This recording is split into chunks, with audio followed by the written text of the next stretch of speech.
வாங்க இன்றைக்கி கத்திரிக்காயில் ஒரு காரக்குழம்பு செஞ்சு காட்டுறேன். இது வந்து காரக்குழம்பு மாதிரி இருக்காது, குருமா மாதிரியும் இருக்காது. தேங்காய் அரைச்சி விட்டு வைக்கிறது. இந்த மாதிரி கத்திரிக்காயை வந்து காம்பு மாத்திரம் எடுத்துகிட்டு இந்த மாதிரி கட் பண்ணிக்கோங்க. ஒரு வெங்காயம், 2 பல்லு பூண்டு நசுக்கி வச்சுருக்கேன், 2 தக்காளி, கருவேப்பிலை, அவ்வளோதான் தாளிக்கிறது. கடைசியாக கொஞ்சம் தேங்காய் வந்து அரைச்சி விடணும். சூப்பராக இருக்கும் இந்த குழம்பு. சாதத்தோடையும் இட்லியோடையும் செம சூப்பராக இருக்கும். ட்ரை பண்ணலாம் வாங்க.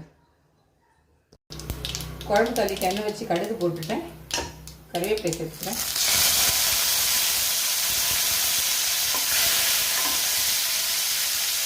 இஞ்சி வச்ச 2 பூண்டு, ஒரே ஒரு வெங்காயம் போட்டு நறுக்கி வச்சுக்கோங்க. வெங்காயம் வதங்கிடுச்சு. தக்காளி சேர்த்துக்கிறேன். இது நாட்டு தக்காளி கிடைக்கிது. இது வேறு எவ்வளோ சாஃப்டாக எப்படி இருக்காரு. இப்போ வர தக்காளி எல்லாம் இந்த மாதிரி கையில் நசிக்கவே முடியாது, பயங்கர சாஃப்டாக இருக்கும். சூப்பராக நல்ல புளிப்பாக இருக்குது. அதனால் 2 தக்காளி தான் போட்டுக்கிறது இருந்தால் 2-3 கூட சேர்த்துக்கோங்க. நாட்டு தக்காளி வெங்காயம் தக்காளியை வதங்கிடுச்சு. இப்போ கத்திரிக்காய் சேர்த்துக்கலாம். இந்த மாதிரி முட்டை இன்னும் கொஞ்சம் சைஸு சின்னதாக இருந்தால் கூட கத்திரிக்காய் நல்லாயிருக்கும். ஆனால் இந்த காம்போடு அந்த மாதிரி போடுங்க. கத்திரிக்காய் கொஞ்சம் நேரம் வதங்கட்டும். கத்திரிக்காய் வதங்கிடுச்சு. இப்போ குழம்புக்கு தேவையான மிளகாய் பொடி போட்டுக்கிறேன். நான் ஒரு 3 ஸ்பூன் போடுறேன், ஏன்னா வந்து தேங்காய் அரைச்சி விட போடுறோம். அதனால் 1/2 ஸ்பூன் மஞ்சள் பொடி போட்டுக்கிறேன். தேவையான உப்பு போட்டுடலாம். குழம்புக்கு தேவையான உப்பு போட்டுட்டு தண்ணி விட்டு இது நல்லா வந்து வேக வைக்கலாம். இந்த கத்திரிக்காயை முழுகிற அளவு தண்ணி விட்டுக்கோங்க. கொஞ்ச நேரத்தில் இது வெந்துடும்.